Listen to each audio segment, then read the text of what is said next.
Let's talk Manchester United then. Now, Gary Neville, Jamie Carragher, Roy Keane, bloke I saw in the corner shop the other day, all saying United need a new keeper. Are they going to get one? Easier said than done, Mike. It's going to be difficult to get a deal done to bring a new goalkeeper in at Manchester United with we're now officially less than 2 weeks left in this transfer window, aren't we? The timing, the issue. It's partly that, but also, does Ruben Amorim want a new goalkeeper? So you've got a situation here. There was talk earlier in this transfer window when there were doubts, major doubts over Andre Onana's future. He then got injured during pre-season. So effectively ruled him out of a move because he was injured. So he was going to be out until the start of the season, people thought. So he wasn't going to get much of a pre-season in. And publicly at least, Ruben Amorim has said that he is backing the three goalkeepers that he's got. Andre Onana, Altay Bayindir and Tom Heaton. Now, there was lots of conjecture yesterday when the team was announced for Manchester United's game against Arsenal and the squad was announced. Andre Onana nowhere to be seen. They interviewed Ruben Amorim before the game. Why isn't he there? Well, is he injured? Is he not fit? No, he's fit. So everyone assumed that Andre Onana had been dropped. He played that down later simply by saying, look, he's hardly had any training time, he's hardly had any game time, and that's why he chose Altay Bayindir ahead of him yesterday. Now, if an offer in these last 2 weeks was to come in for Onana that Manchester United maybe couldn't refuse, then there's the possibility that they would try and see if there's a keeper available that they can bring in. But at the moment, it would be very, very difficult because there's been no offers for Andre Onana and there's no sign at this stage that Andre Onana wants to leave Manchester United anyway.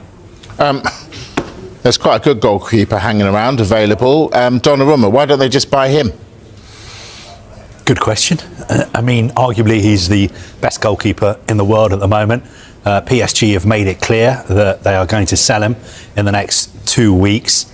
Having said that, even though he's only got a year left on his contract, PSG is still looking for around 40 to 50 million euros. So that is around 40 million pounds. Now, he's also on big wages. The information we have is that Manchester United, Manchester City have not been in contact with his representatives. Now, potentially that could change, as Dharmesh said. If United were to sell Onana, then potentially maybe they'd pick up the phone and contact Donnarumma's representatives. But even then, it'd be very, very complicated because there's the big transfer fee and there's his big wages as well. And you'd have to convince him, I think in United's case, to move to Manchester United because he wouldn't have any European football. And he's going from the Champions League champions. That wouldn't be a case at City. But of course, City would also need to sell somebody like Edison, but they've just signed a very, very good goalkeeper as well. So I hear what people are saying about Donnarumma. He's available. Why doesn't somebody go out and sign him? It's not quite as simple as that. I'm going to use the B word, brinkmanship. There's less than 2 weeks to go. I think PSG and Gianluigi Donnarumma are probably looking at each other and just having a staring contest. Who's going to blink first here? Simply because PSG on one side of it know that Gianluigi Donnarumma needs to play because there's a World Cup next summer. Whereas Gianluigi Donnarumma is thinking, I'm not going to rush anywhere until the project is right. And PSG, he knows PSG want to sell him. So the later this goes in the transfer window, could there be a situation where you get into the final few days and there's a situation where PSG think, we're not going to get the big transfer fee that we wanted. He's only got a year left on his contract. But if we even loan him for this season or even let him go for free in this transfer window, we actually end up getting rid of the wages as well, because you're looking at 15 to 17 million pounds of a saving that they'll make rather than the other bit of brinkmanship where they don't do a deal for him. He'll be the number 2 goalkeeper. He won't play, and yet he'll be paid this huge wage. Where's your gut? What do you think will happen? I think he'll go.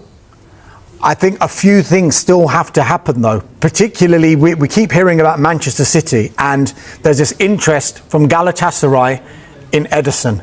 Now, if that one wants to come to fruition, there is a chance that Manchester City might approach PSG and Gianluigi Donnarumma's representatives. But as Carve said there hasn't been any approach to his representatives at this stage. That's because the two clubs that we keep talking about, the two Manchester clubs, have still got a full complement of goalkeepers in their department. So until that changes, Donnarumma is not going to go to either of those clubs. But the closer we get to the end of the window, because over the weekend, I think a lot of eyes were on the Manchester City squad as well.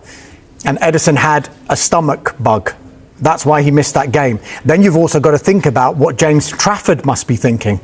He starts the game, he thinks he's the number one, and then if they suddenly go for Gianluigi Donnarumma, where does that leave him? Exactly. All right, spoken about Garnacho all window. Is anybody else interested in him, or is it just Chelsea? It feels like it's just Chelsea, but I mean, Carve's mentioned this throughout the window as well. It seems to be a two-way thing. Chelsea want Garnacho, and it feels like Garnacho's only destination that he wants to go to is Chelsea. There might be clubs in Europe who could be interested. In a way, Manchester United might prefer to sell to a non-Premier League rival, but by all accounts, he wants to stay in the Premier League. But then the way that this whole sale and potential sale is working out, it's all dependent on, as Carve mentions, sales at Chelsea, and then how long those are going to take before they can actually go and try and do business with United. And the later it goes, I don't know whether that's going to work in United's favour, because as much as they will say £50 million is our valuation, they've made it clear they don't want him at the club anymore. But if you're Chelsea, why would you pay that much? And they will try, and they feel that they can get him for less than £50 million. It's going to be interesting to see how this one materialises. No formal offer yet, but I think United are expecting one. Neither of those are centre-backs. We know the head coach wants a centre-back. Any chance he'll get one? At the moment, no. I think Enzo Maresca obviously came out in public and said that in an ideal world he wants another centre-back as cover for Levi Colwill. I think Chelsea's feeling is that they have a very, very strong squad. They feel that they have internal solutions. No, Man United want to sell Garnacho. What about the others we know are in the so-called bomb squad? Sancho, is he off? I mean, this one rumbles on. With less than 2 weeks to go, he's still a Manchester United player. That Roma had made a bid worth around £20 million for him. I think Manchester United were pretty happy with that. Sancho spoke to Roma as well, but as it stands, and as of this afternoon, he's unlikely to join AS Roma. He's decided maybe he wants to explore other options. I'm told that it's not to do with personal terms. This is just a personal decision from Jadon Sancho. A number of other clubs remain interested in him.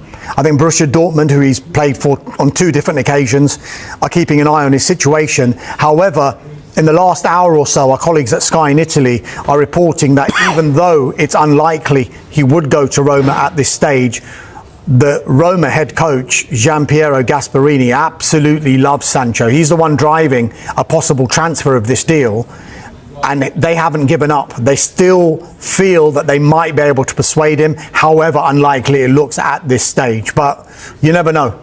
With only a couple of weeks left, what else can materialise for Sancho?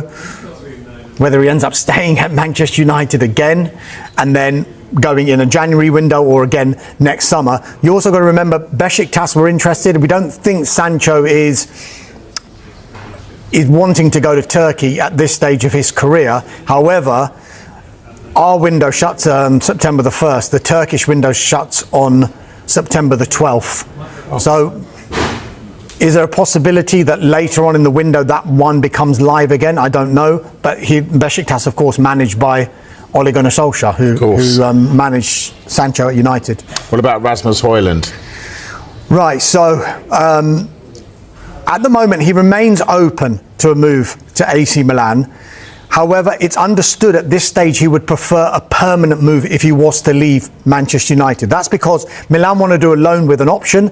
United, like Rasmus Hojlund, want to do a permanent deal, or at least have a permanent element attached to any deal that they do. Significantly, he was left out of the squad altogether against Arsenal yesterday. Having said that, when Ruben Amorim was asked a question about Rasmus Hojlund, he's got to be careful what he says. Even though we are saying, yes, He's out of the club. He's been given the message he's got no future there. When he was asked the question, he actually said, look, he has got to fight for his place. We'll see what's going to happen. Rasmus has the same characteristics as Benjamin Sesko, so sometimes we need to choose. It can't be ruled out that he stays because of the length of time that's left in this transfer window. And also Sky in Italy are just reporting in the last few minutes that Romelu Lukaku, who's suffered a bit of an injury at Napoli, they're still trying to find out how long he's going to be out for.